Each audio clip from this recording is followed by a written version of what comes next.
Hi all, welcome back to my channel PySpark Pulse.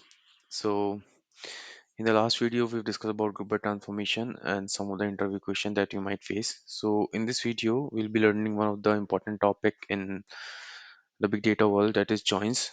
Joining of data frames or joining of two tables is very important actually, because we have to do the right kind of joins, and also like it is a wide transformation, so it is very expensive.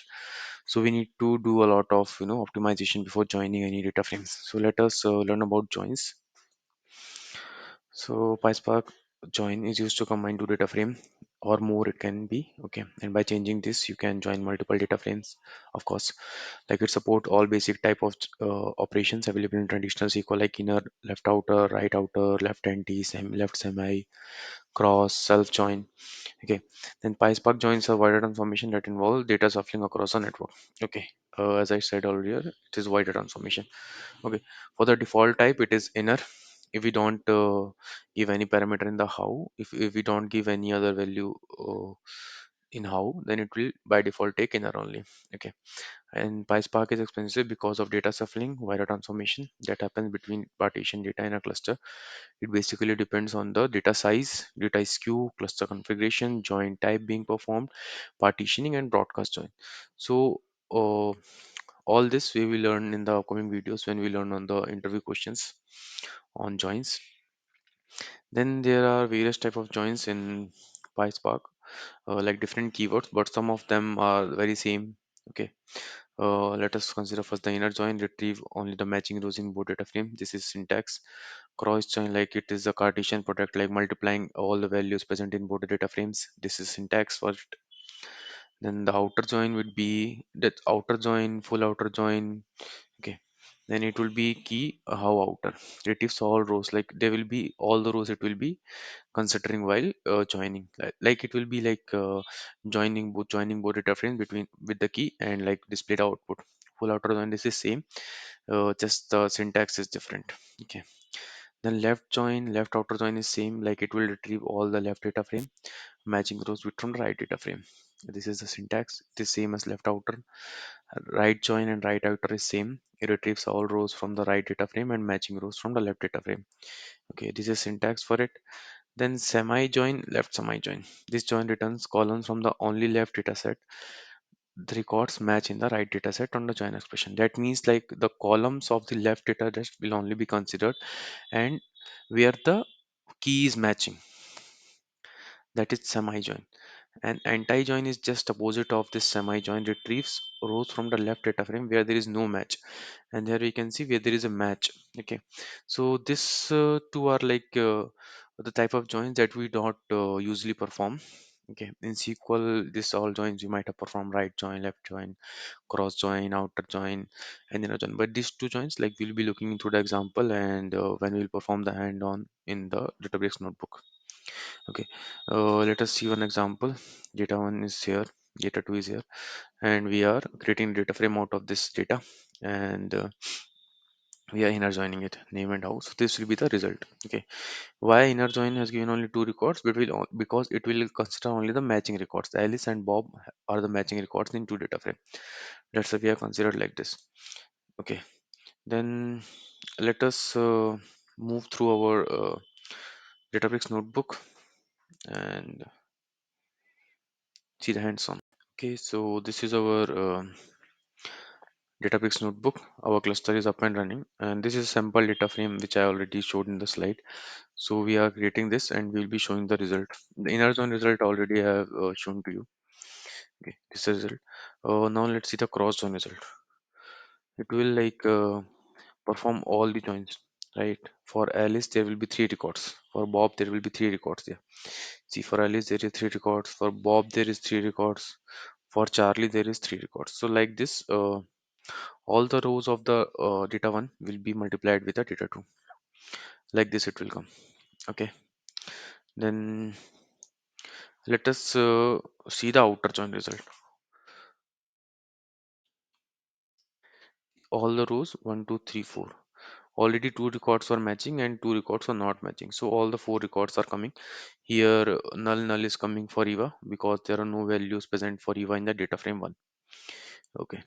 Now full outer join and outer join, we will see we are having the same result. We will just compare it. Okay, so let me just copy this output and place it here in the this cell. You can compare it easily. So you can see both are like the same result. Okay, then let us see the left join and left outer join. This will also give the same result. Three records with Charlie and occupation as null, and left outer you can see the syntax difference, left and left outer. With anything will be fine. This is very similar. Same thing actually. Then right join and right outer. Right join null null for Eva. The same will be the case for right outer join. Now semi join. Semi join, as we have discussed, it will like give the columns of the left data frame only where there is a matching records. Okay. So Alice and Bob were the matching records in the data frame 1 and data frame 2. Okay. And see, we can see there is no occupation column in this result because semi join will only consider the columns of the left data set.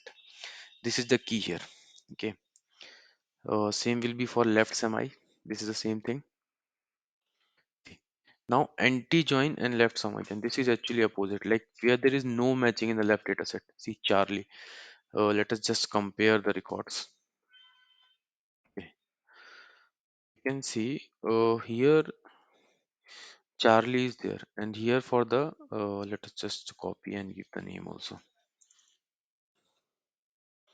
Okay, this is for semi join, and this is for anti join. Okay, you can see in the first data frame all the three records are there, but for the semi join, where there is matching records, it is coming. Okay, for the from the left data set, it is picking all the columns on the left data set. But where there is no matching, it is picking in the anti join. So same will be result for the left anti. Okay, left anti I have not given. We will just check here. Left anti will give same result. Okay. Now we have seen like all the type of joins that are like possible in the PySpark. Okay. Now let us see where we can give multiple columns on parameter and we can get result. So here our data frame Alice one engineering. This is the employee ID actually. Okay. And working on which project in the second data it is given and what department they are in, it is in the first data set. So let us run this and see the output. So we can see Alice and Bob is coming because we have considered the inner join and department engineering, data science and project. So this is done. So this line I have put in comment because see, for the on parameter there is difference like this also. If we pass the values we can join. Okay, but we can also do like this, but there's a difference. We will just look, copy the code here and just I will copy this thing and it should work, it will be fine.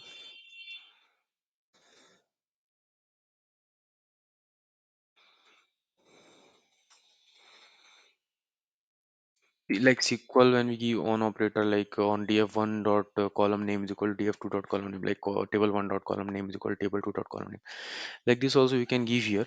But there is a thing like if we give like this, the name and the employee ID like which is coming from the data frame 2 will also come. Okay, let me show you what I'm trying to convey. Let us give this name as df2 as prefix here, df2, and here also we need to give as df2, here also df2. By default, like internally PySpark manages the difference, right? like internally it will give append some values on all the column. So like it is not able to identify, we will not able to identify like which name and employee is coming from which data frame. Okay, but internally PySpark manages the record. So like that will we see like when we doing the optimization on PySpark. So we can see this name df2 and employee df2. So like this actually it is creating. Internally it manages the name and like displaying the result. Okay, but uh, we can't observe and like tell from which data frame which value is coming. So that's all for this video. Will we have one more video on joins and explain all the different like broadcasting and what are the efficient method to create a join. Okay, I hope you like this video and please share with your network and do let me know if you have any doubts. I will be helpful. It will help for me also like as a feedback, and do connect with me on LinkedIn and keep supporting and please subscribe my channel. Thank you.